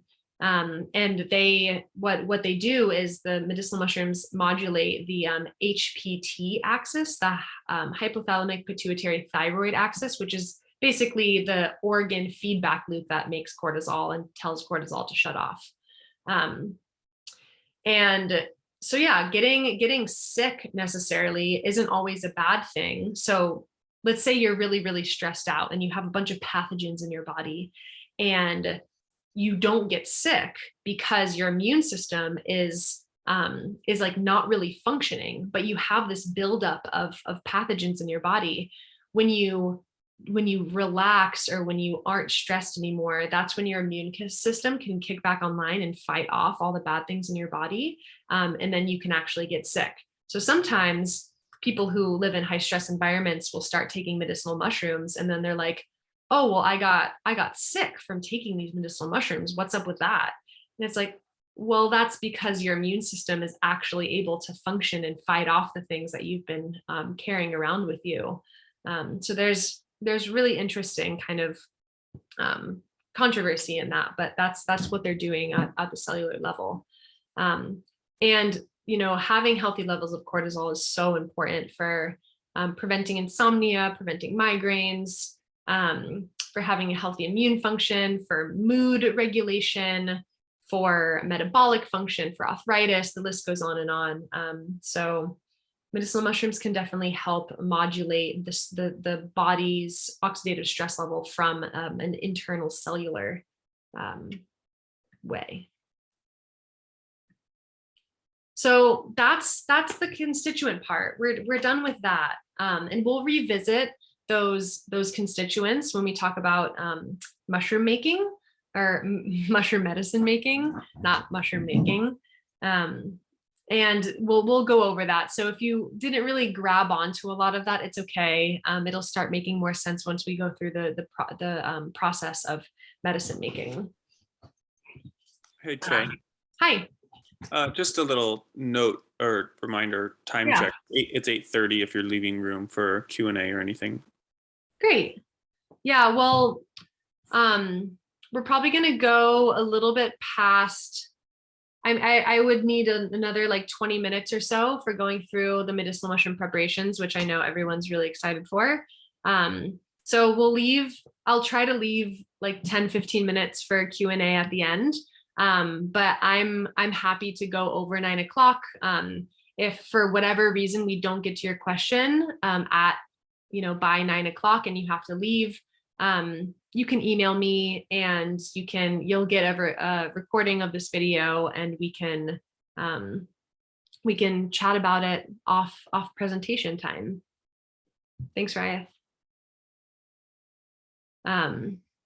So fruiting body versus mycelium debate. A lot of medicinal mushroom companies that are putting products out there are, some are providing fruit body medicine, some are providing mycelial medicine. I try to not have too firm of a stance either way, because both are medicine, but there's caveats to that. So when it comes to mushroom medicine, the fruiting body, the mushroom, the sexual reproductive organ is the medicine that humans have used for thousands of years. This is the medicine our ancestors used. Our ancestors didn't go in the soil and like pick out little threads of mycelium and make medicine out of that. So that's something to keep in mind. All of the like ancestral indigenous uses that we have from mushroom medicine have come from the fruiting body of the mushroom. And it's also what presents itself to us in nature, which is something to consider as well. And from a single mycelial mat, fruiting bodies can form year after year after year after year after year, depending on the fungus. So if you're like foraging for mycelium, you're actually going to destroy that organism. And it would just be silly to forage for mycelium because you can't identify a mushroom via mycelium. And it's only really in the past 100 years or so that we've been able to cultivate usable mycelium for medicine, which has its benefits. And we'll go into that. But as mushrooms mature, the total levels of beta glucans, those really essential polysaccharides, those levels tend to increase because the mushroom is literally gaining in biomass and becoming, the cell walls are expanding and the cell walls are growing. And also when mushrooms transition from primordia, the small mushrooms, to fruiting bodies, the full expression, there's a higher triterpene content in those fruiting bodies. So larger fruiting bodies basically have more beta glucans and more triterpenes. And not all beta glucans are made equally. Remember when I talked about, so there's fungal beta glucans that are 1,6,1,3 beta glucans, and then there's plant or cereal grain beta glucans, which are 1,3,1,4 beta glucans. The cereal beta glucans, the like oat, barley, things that mushrooms are grown on, they do have slight immunomodulating effects, but not as powerful as fungal beta glucans. And if you're trying to get immunomodulation from plant or cereal beta glucans, you're better off just eating a bowl of oatmeal, not buying a $40, a bottle of mushroom capsules. And a lot of these myceliated products are, unfortunately, in the final product, it's mostly grain. Depending on the product and how it's grown, some companies are making them growing mycelium on nutrient broths that then they extract the pure mycelium, but those are usually reserved to clinical trials and not mushroom products. It's incredibly difficult to grow mycelium on nutrient broth and then extract the liquid and have pure mycelium. So most of the products that you're seeing on the store shelves that say mycelium is myceliated grain. And you don't really know how many fungal beta glucans and how many oat or barley beta glucans you're actually getting. And there's been some studies done on this, testing, and basically it's just really hard to know. But that being said, mycelium has suites of enzymes in it, and you are getting some of those beta glucans. But in these medicinal mushroom products, it's just really hard to tell what you're getting if you're getting myceliated grain product. So when you're looking at mushroom products on the shelf, it's really important to look deeper at what you're getting, so you're not wasting your money and not really getting the mushroom medicine that you deserve. So if you're getting a liquid product, make sure you're getting a double or triple extract, and we'll go into why that's more important when we talk about making the tinctures. If you're getting a powdered extract, or if you're getting a powder, make sure it says powdered extract. If you're just getting ground up mushroom, you're basically just getting fiber powder. The mushroom needs to be extracted to make all of those constituents that we just talked about bioavailable to the body. And yeah, if you're getting capsules, make sure it's powdered extract or concentrated liquid extract. And make sure they all contain the fruiting body and mushroom. I personally feel very skeptical of just pure mycelial medicine. I don't feel like I'm getting a lot of actual like fungal constituents from that medicine. So I'm definitely more of a proponent of fruiting body medicine. That's all the mushrooms that I work with are all fruiting bodies. But some people argue that. And it's just important to look at the supplement facts. For example, on the supplement fact, this like top one right here, we see all the different names of the mushrooms, including their binomial, which is really important. And then we're seeing that all of those are, oh no, we're seeing that they don't specify whether it's fruiting body or mycelium here. So you don't know what you're actually getting. So that's something to be wary of. The supplement facts all the way to the right-hand side. It says contains 300 milligrams of mushroom extract powder. So this is a chaga extract. So it's a chaga mushroom extract. And this is actually breaking down the different types of beta glucans, triterpenes, the different constituents that we were talking about. So that's a great supplement fact. If I was taking chaga powder, that's something that I would trust. And then in the bottom supplement fact, we're seeing, a mixture of like cordyceps sinensis mycelium powder, lion's mane fruit powder, different things like that. So it's really interesting when you start looking deeper into this and seeing how many nuances there are. And I would always recommend, going for ones that say extracts and fruiting body. You just can't go wrong. And unfortunately, you with your mushroom chocolates and coffees, you might not be getting as much medicine as you think you are out of them. And all of these companies that are touting the mushroom coffees and the mushroom chocolates and stuff, it's like, yes, they're delicious, but this is a paper or an article that my mentor Anna wrote, or this information comes from that paper. And basically the polyphenols in chocolates and coffee bind to the polysaccharides. And if the polysaccharides are bound up by these polyphenols, they can't interact with our immune cell receptors and they can't create the immunomodulating effects. So something to rethink. However, there's ways to get around it. If you heat your coffee or your chocolate, like if you have medicinal mushroom cacao and you're heating that to 68 to or like above 104 degrees, you can break those bonds and make it accessible, as well as pH. I don't know how you would change the pH necessarily of your beverage and still make it taste good, but our stomach acid does not have high enough of a pH to break those bonds. So something to think about. I thought that was really interesting. Okay. We're gonna do this in like 15-20 minutes, and there's really juicy information in the preparation. So stay with me for as long as you want and to soak all them up.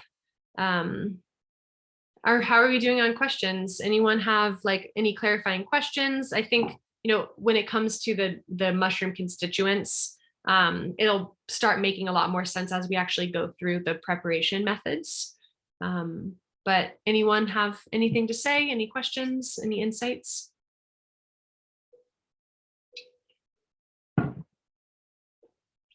No? It doesn't look like it right now. The chat is like up to date with where you are. I have a quick question. Yeah. Is there a big difference between the levels of these constituents that you're talking about, of naturally forest or wild harvested versus like farmed mushrooms? Great question. There's not a whole lot of like research on it, but sense making around that question, I definitely think, and a lot of people hypothesize that mushrooms that you are finding in the wild or that are grown outdoors, basically any fungus that is interfacing with the different variables of the environment, whether it's bacteria or other animals or other plants or whatever it might be, those mushrooms themselves, they need to protect themselves. So they're going to be making a whole bunch more of these secondary metabolites to fend off and to protect themselves and to boost their own immunity. So therefore, they have much higher concentrations of these constituents. It just, it just makes sense. Think about, if you were out walking in the forest every day and getting all of these different sights and smells and all these different like bacteria and viruses interacting with you, your immune system would know much more how to like produce the compounds to fight off these different organisms. And if you were like living in a sterile box your entire life, you probably would have a very, very different immune system and immune functioning than if you were, interacting with the world. So that's how I think about it with mushrooms. So I personally think indoor grown fungi have less concentration diversity of constituents than wild fungi. Yeah, thank you. Yeah. All right.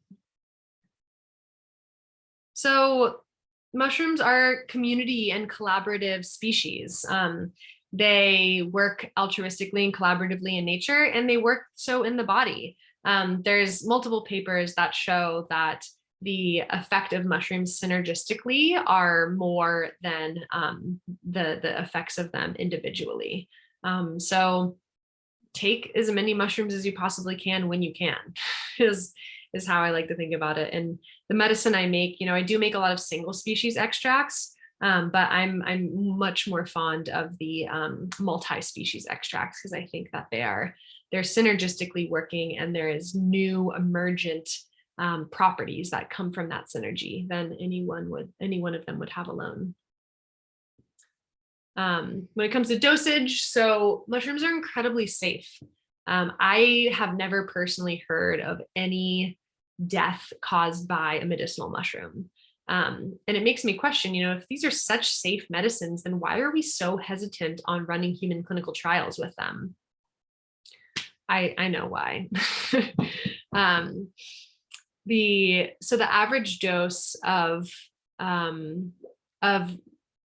fungi for, it's hard to say like a normal human body, but basically the average dose is anywhere from 10 to 30 grams fresh and 1 to 3 grams dry per day. And that's a significant dose. That's if you're like really working with trying to heal something within your body, or like really working with a preventative medicine protocol.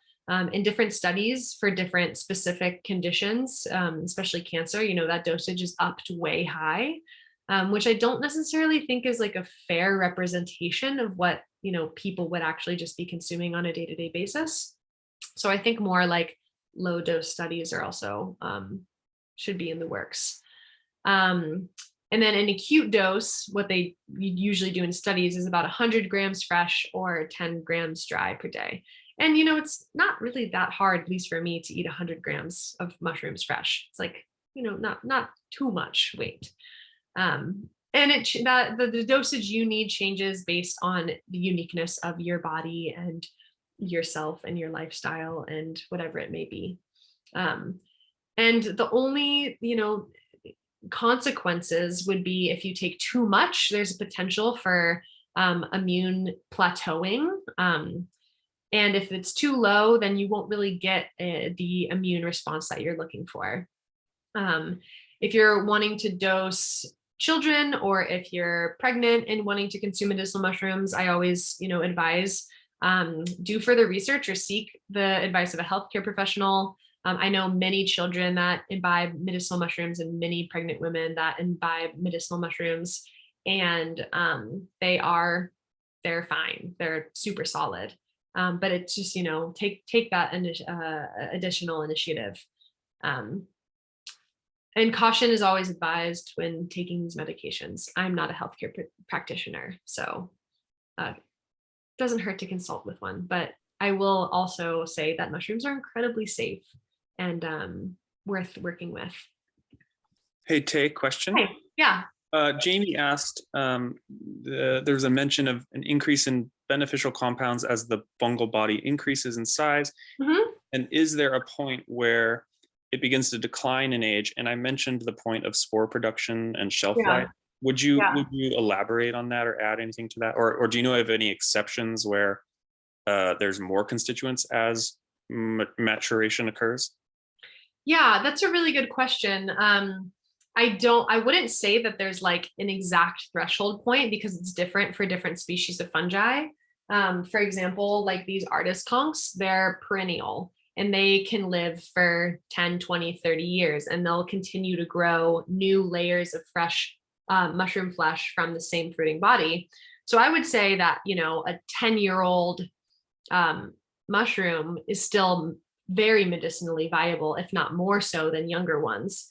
But for example, like a turkey tail is an annual, so it will like produce one fruit body during the mushroom season, and then that fruit body will begin to like senesce. And the way I would look for, you know, this wouldn't be a good mushroom to use for medicine is by using your senses. Like, is there mold growing on it? Is it discolored? Are the pores like brown and gnarly looking? Then I wouldn't use that medicine. But I couldn't say like that there's an exact point where we know the constituents begin to decline. I'm sure there's papers on it, maybe. But I can't say that specifically. But I think your point, Riot, is great. When it comes to spore production, the mushroom's going to use a lot more of its energy to produce those spores.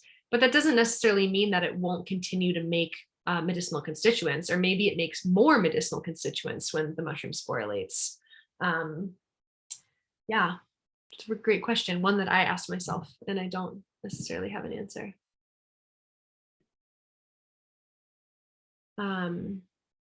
All right, so medicinal mushroom medicine making.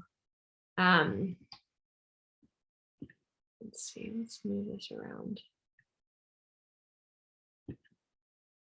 Sorry, the chat, the face boxes always kind of get in my way. So one of the tried and true ways of getting mushroom medicine in your life is making teas, making broths. It really just comes down to taking the mushroom, whatever it is, and boiling it. You don't want to boil any mushroom for less than 2 hours. It takes about 2 hours of that decoction to really do the work to break apart those beta glucans and the chitin and the fungal cell wall and allow them to be accessed by the body. So heat and water are really important in the extraction of polysaccharides, proteins, ergothioneine, and some terpenes. You're not going to get all of your constituents. You're not going to get your like fatty acids or phenolic compounds or your triterpenes with the tea, but it's, you know, a really great way to get the solid immunomodulating pieces of the mushroom. And with this method as well, you can dose a lot higher. You know, you can make a strong mushroom tea and you can just be drinking it all day long. With a tincture, you know, it's a little bit harder to get like that much of consumption. And there's many different ways. You know, you can get so creative with making mushroom broths and teas. And it's, you know, this is the way that our ancestors used for millennia to get their mushroom medicine. So it's just a tried and true way to get all of your water soluble constituents. And tinctures, you know, I think we all know tinctures and extraction using alcohol. With fungi, it's a little bit different because you need to use both alcohol and water. And this is what leads to the dual extract. But, you know, instead of talking about a dual extract, it's one way to do it, but I really like to focus on triple extractions. And when I say triple extractions, I don't necessarily mean there's 3 different ingredients used, but it's rather 3 different steps, through a process of 3 different steps of making the extraction. So to put it simply, what you do is you do an overnight alcohol extract. So this is the cold ethanol extract. So you take your mushrooms, whether they're in cubes or powder. Powder is always the best because you're just having more surface area contact with the medicine. So you take your mushrooms and then you put it in ethanol, whether it's brandy. I like to use high percentage alcohol because it's a lot easier to measure out the ratios at the end. So I put my mushrooms in a 95% organic cane alcohol and let it sit for 24 to 48 hours. So then you have your first step done. And then you strain the mushrooms out of that alcohol, and then you set the alcohol aside. Now with your mushrooms that you have, then you make the decoction or the aqueous extract. And this is where you basically just boil your mushrooms for anywhere from 2 to 12 hours. If you have a crock pot, you can like leave that on high or medium and like let those simmer overnight. The longer the better, really. The longer you take is gonna like pull out all the juice from inside of those mushrooms. And then you have your decoction. So you let that cool. And then the third step is basically mixing the alcohol and the aqueous extract together. So you pour the aqueous extract with the originally extracted ethanol that you made in the first step, and you mix them together at a ratio that is going to give you at least 25% alcohol in the final ratio. So, just eyeballing this, for me, I would do about 2/3 of my jar with the aqueous extract, and then 1/3 of the jar with the ethanol extract. And that would give me about 30% alcohol concentration in my final product. And you want it to be above 25% alcohol because that's what's going to give it its shelf stability.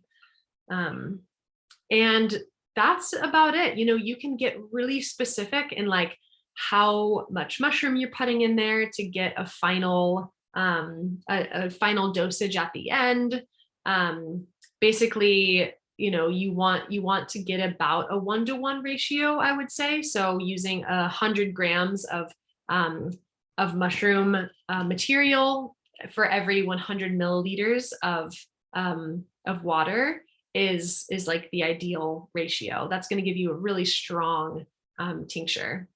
And this is the way, the triple extraction is the tried and true way to get all of your medicinal constituents in your final product. The first overnight ethanol extract is going to give you your volatiles, because those will volatilize with heat. So if you do a cold ethanol extract, it's going to trap all those volatiles in there. And then the decoction is going to give you all your water soluble constituents like polysaccharides and phenolic compounds. And then the final mixture of the two is that the alcohol is going to go back into the cells now that the cells are broken down by heat, and extract all those triterpenes and fatty acids. So it's just a tried and true way to get really, really potent and powerful medicinal mushroom medicine. And, for a full breakdown of this process, if you have Instagram, I have one of those like story highlight reels that goes through every single step. And I like actually show you how to make the triple extraction, which, if we were in person, I would do like a live demonstration, but we're not. So we just have to be with the word process. But happy to answer any questions about this. Does anybody have any questions about that process? There's one that just popped up, I think. Let's see where to go. If you saute mushrooms like shiitake for approximately 30 minutes, then you are not getting most of the medicinal benefits, ? I would say that sauteing shiitake for about 30 minutes is a little bit much. I think at that point, there will begin some degradation of medicinal constituents, but they'll still, maintain their structural integrity. I've cooked mushrooms for a really long time, and somehow they still, maintain. So you still get some of those beta glucans, but the volatile compounds will definitely leave. Some of the triterpenes and the enzymes will probably begin to degrade at that point. So yeah, I wouldn't cook soft-bodied mushrooms for more than like 15-20 minutes. Even morels, which like need a long time to cook, they usually about 15 minutes is a good time for them.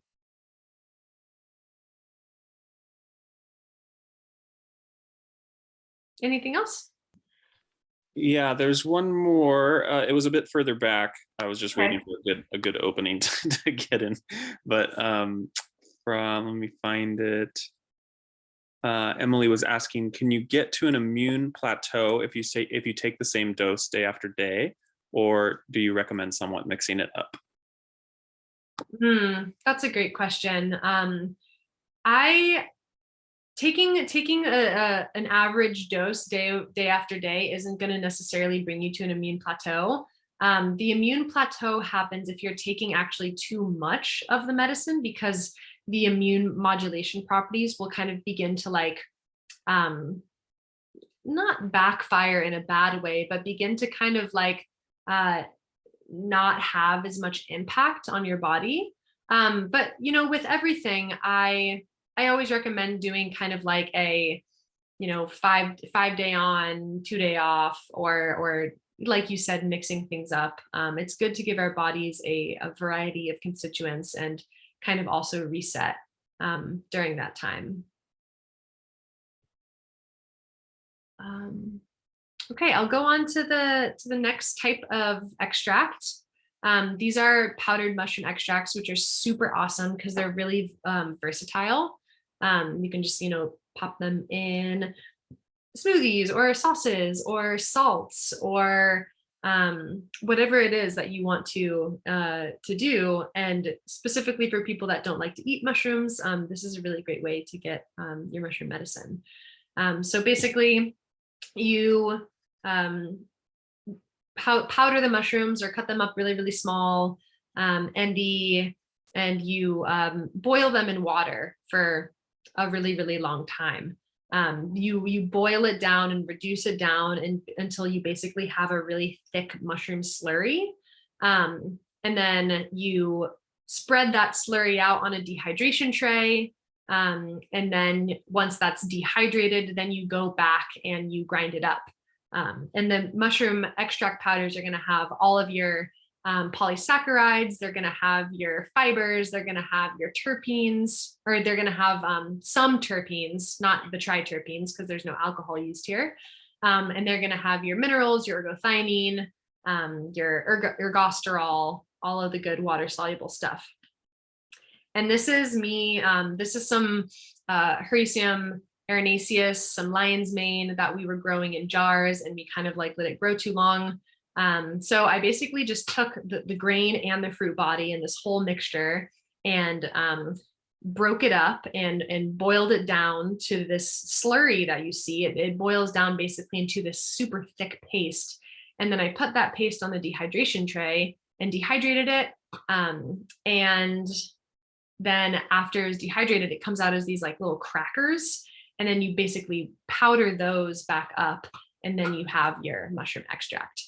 If you had just dried mushrooms and you just powdered those and tried to take them, your body would not be able to access all of the different constituents that I just named that would come out of this process. You need the heat in the water. It's super important. And this is a cool little mixture of a bunch of different mushroom extracts in some milk with some spirulina, and it just looked like a petri plate to me. So I thought that was really fun. Medicinal mushroom syrups. This is a great way to get your mushroom medicine if you don't do alcohol. And medicinal mushroom syrups are great for kids if they're interested in taking medicinal mushrooms, or if you're interested in giving kids medicinal mushrooms. And this is going to give you all of your water soluble constituents. And you can even add oils if you want your triterpenes and fatty acids in them. You can like emulsify extracted oils in the syrup to get this like really frothy, delicious syrup. And this process is, I would say, one of the more complicated ones, but you have your dried mushrooms. You can measure the weight if you want to know the final dosage, and then you place those mushrooms in a pot and you cover them with water. You make your decoction process, you boil them, and then you press out the mushrooms from that decoction, and then you save the water from that decoction that has all of your like juicy water soluble constituents. And then with the mushroom material, you can pour alcohol over that and make a terpene extract if you want. But with that decocted water, then you put that back on the stove and you simmer it down at least to like an eighth of the original volume is kind of the ratio I go off of. You can simmer it down to really a little amount, but it depends on how much you want to. It depends on the ratios you're working with and how much mushroom material you're working with. But you basically simmer that liquid down, and then you add a 1-to-1 equal ratio of your liquid and honey or maple syrup or agave or coconut nectar, whatever source of liquid sugar you want. Or you can do regular sugar, but I like to use, a more viable source of sugar. And yeah, you just like mix that equal parts, and then you have your syrup. And then you have, I say here a 5-to-1 concentrated syrup, but that's just the ratios I'm using. You can use ideally whatever ratios you want. And this is a great way to get alcohol-free medicine. However, if you do want it to be shelf stable, it's recommended to put some alcohol back into it. So the alcohol extraction that you made when you took the mushrooms out of the mixture, you can then add a little bit back into the final syrup to make it shelf stable to where you won't have to refrigerate it. If you don't add alcohol back into it, I would highly recommend you refrigerate it, because then it might ferment and explode, which has happened to me. Last couple of things. I know we're already past 9, so thanks for sticking it out with me. This is topical applications. So there's many different uses for topical applications from mushrooms. When it comes to skincare, red-belted conch, Ganoderma species, agaricus species, lion's mane have been used both historically and presently for wound healing and styptics. There's a lot of different indigenous cultures that would actually powder up these different conchs and just like put the powder directly on wounds and use them to stop bleeding and does wound healings. Shiitake has kojic acid, which is astringent and can tighten skin. Tremella is an incredible moistening mushroom. Tremella is this like orange jelly fungus that you see on the right-hand side. And Amanita muscaria has been being used for neuromuscular conditions. So there's many different things you can do. And one of my favorite things is on like a mushroom walk, we'll get this jelly fungus, the tremella, and just like you can apply it directly to your face and it feels like getting a facial. There's like this immediate skin tightening that happens, and it's just really lovely.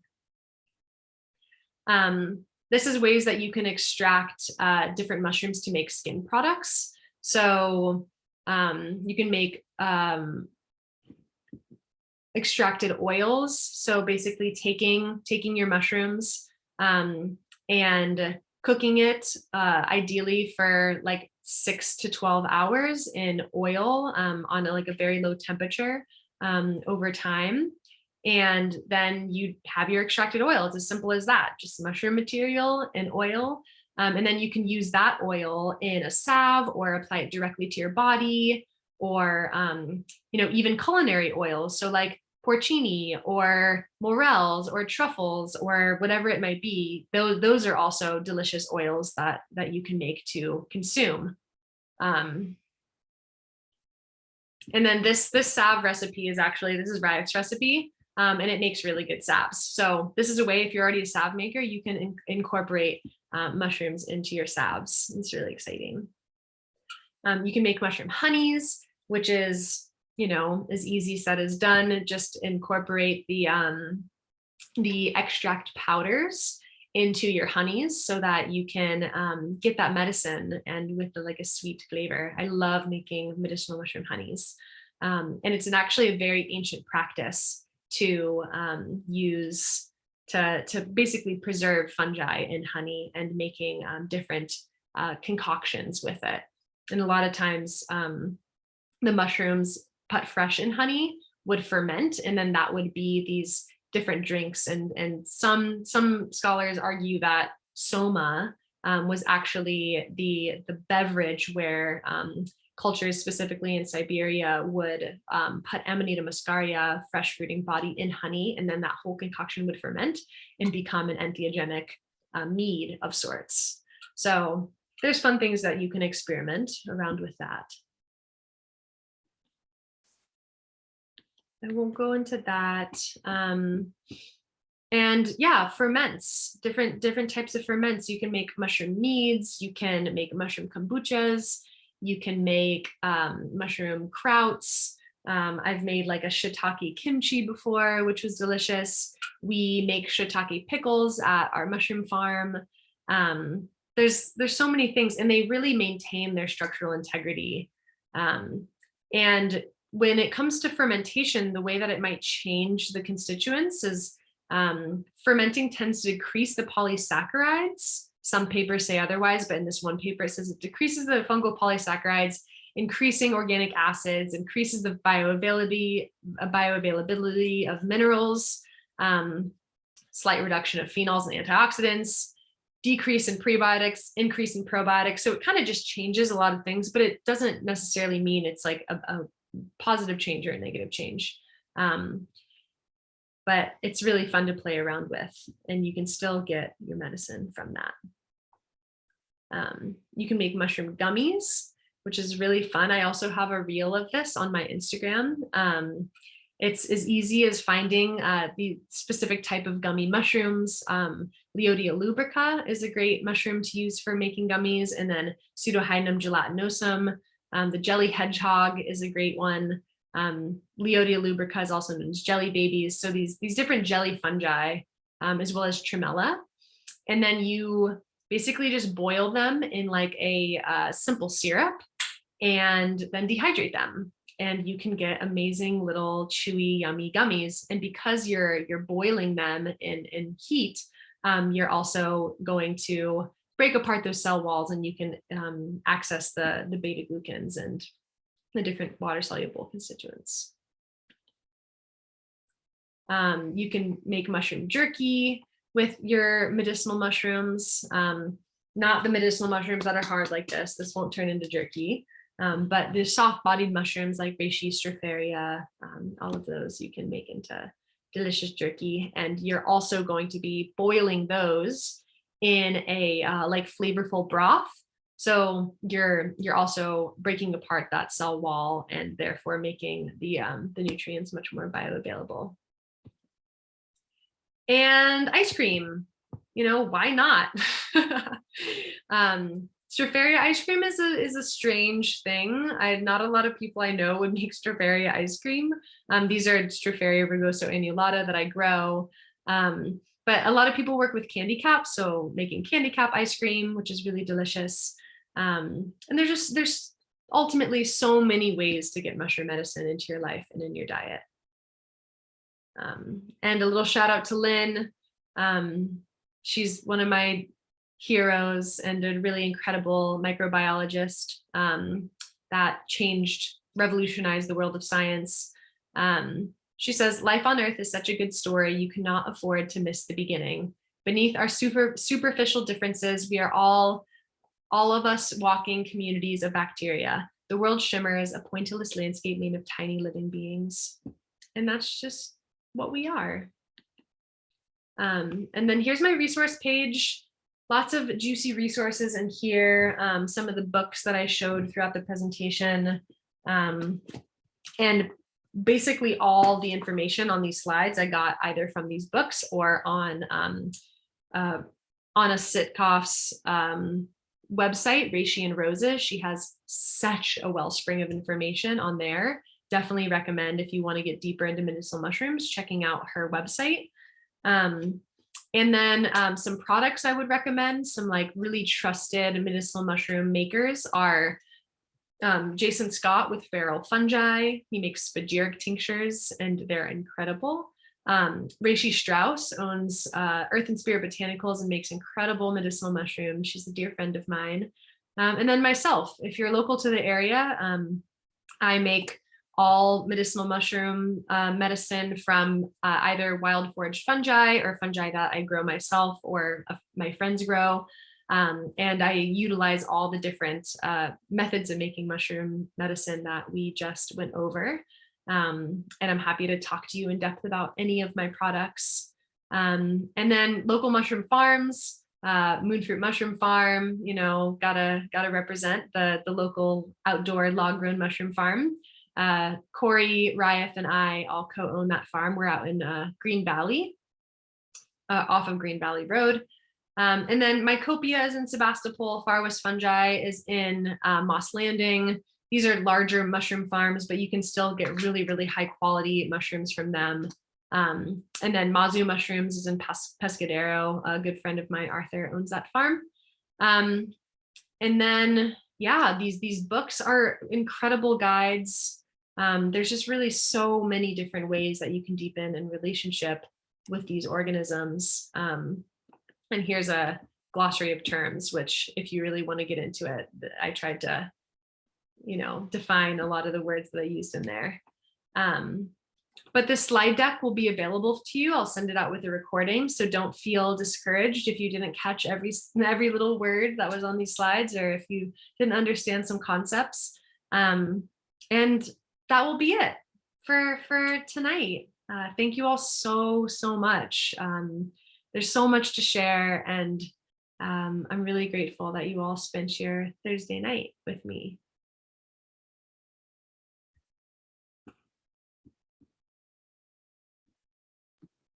Hey Tay, there was other question that came up way earlier for some Nick, if you remember, from Virginia, asking about like sourcing. And I mentioned why we, you know, centered on the ones we did in California already. I mentioned William Padilla Brown and Catskills Fungi. Awesome. But also Mushroom Harvest. Do you know where they're located? I forget. Mushroom Harvest. It's not coming to the top of my mind right now. Yeah. I'm trying for you, Nick. But yeah, the questions were all caught up as far as I know in the chat. If I missed you, I'm sorry. You could unmute and add it now, or add it to the chat now, and we'll go from there. Thank you, chat moderator. You did a wonderful job. You're welcome. Even though you were slightly distracting. Great, yeah, open to talk if anyone has like questions or curiosities or meanderings. I know that was a very nutrient dense presentation, but you know, it feels, I feel like I can't cut any corners, like when it comes to really understanding like the depth of medicinal fungi. It's like, it's really imperative to really understand all those different avenues of who they are and what they do and how they function.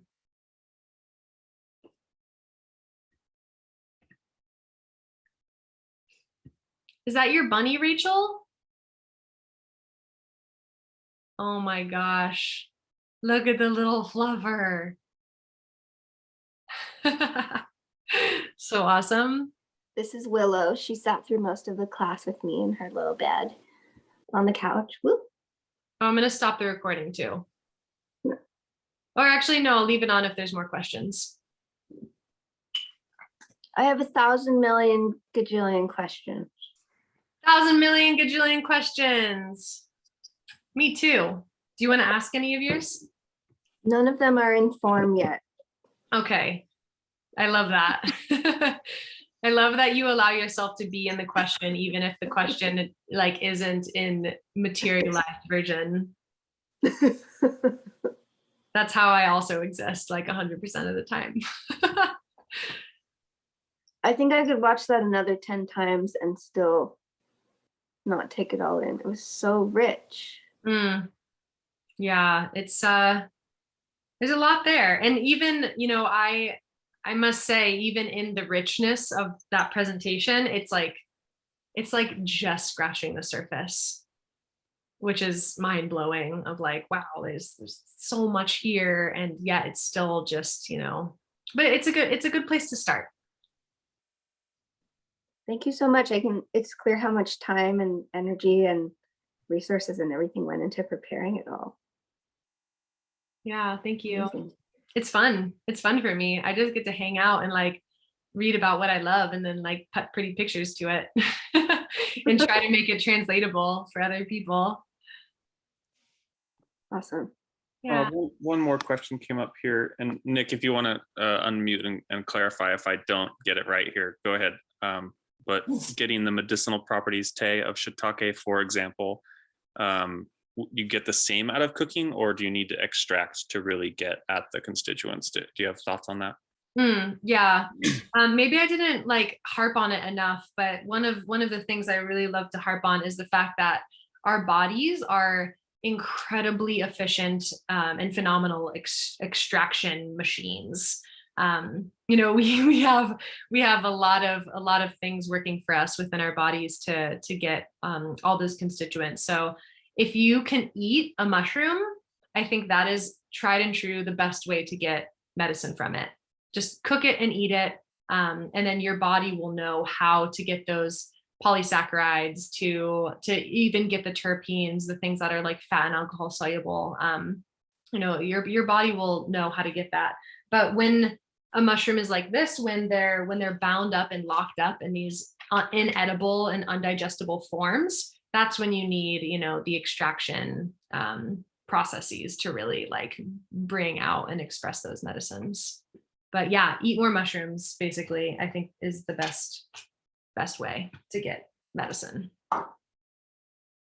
And a diversity too. And this is where, the medicinal mushroom and the foraging piece come hand in hand, is like, we haven't even scratched the surface of identifying all the different constituents that different mushrooms have. So if you're eating like a diversity of different edible fungi, you're loading your body with so many different forms and concentrations of nutrients and different medicinal constituents that maybe like we haven't even described yet.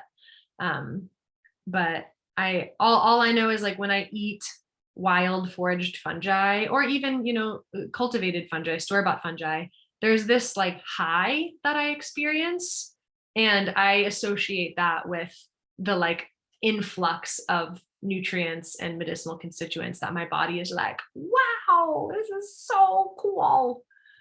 So that's my experience, and even more so with wild fungi.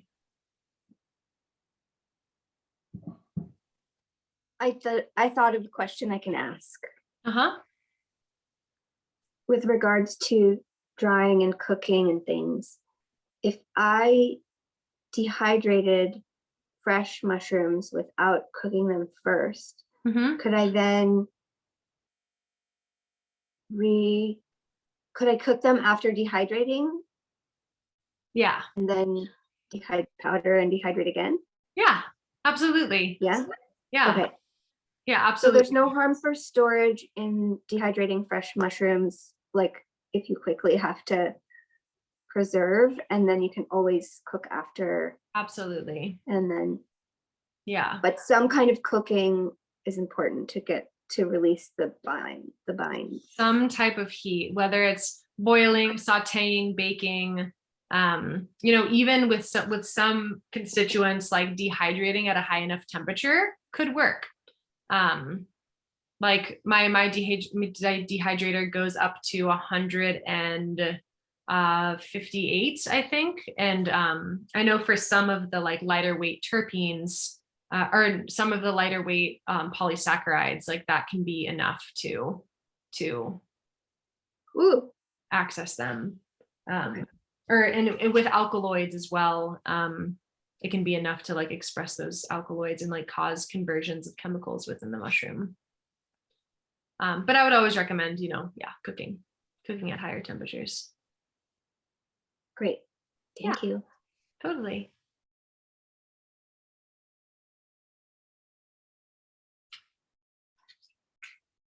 I wish that we could be in person and that you could see all of my fun things, because I have lots of fun things that I wanted to show off. This in particular, I'll share. This is a reishi rose hawthorn tincture that I'm working right now. And I just like I feel the heart medicine in it. And this is some dried tremella, that orange jelly fungus that I was talking about. That's really good for skin. It's really ubiquitous out here. So I just take it and dry it, and then I'll make an oil extract with this, and then cut it into salve. So that's fun. Yeah, so many fun things. Is reishi affiliated with Mushroom Harvest? Oh, that's you, Rai. Yeah, that was me from Nick. I was a little confused. I mentioned Mushroom Harvest, and then Nick, you mentioned knowing Reishi Strauss being a mutual friend. Do you want to clarify there? I'm confused. No, you just mentioned Reishi. It would just, things got jumbled together, but no, she's a friend of mine. That's how I found this. Nice, right on. Yeah, Reishi's a dear friend. Yeah, we need to be careful, I guess, when we're talking about Reishi. When you change your name to Reishi. Yeah. When you change your name to one of the most well-known medicinal mushrooms on the planet, things might get a little obscure. Yeah. So great. Well, if that's all the questions for now, maybe I'll go ahead and just stop the recording.